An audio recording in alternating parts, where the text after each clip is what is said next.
Vous avez peut-être entendu parler d'Anne, escroquée par un faux Brad Pitt, mais aussi victime de cyberharcèlement intense. Pourquoi une situation aussi absurde nous fait-elle autant réagir? Derrière cette histoire, il y a une femme qui est en très grande souffrance. La dérision passe, mais là, c'est de la moquerie.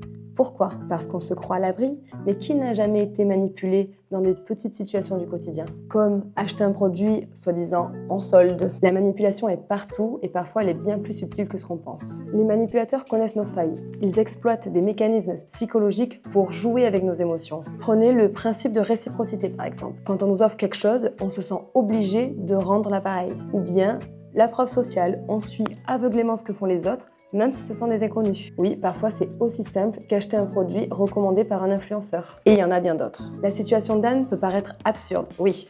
Mais prenez un instant pour réfléchir. Comment vous sentiriez-vous si cela arrivait à un de vos proches? Anne, comme beaucoup d'autres, a été manipulée sur ses besoins émotionnels. Son désir de croire, d'espérer, d'être aimée.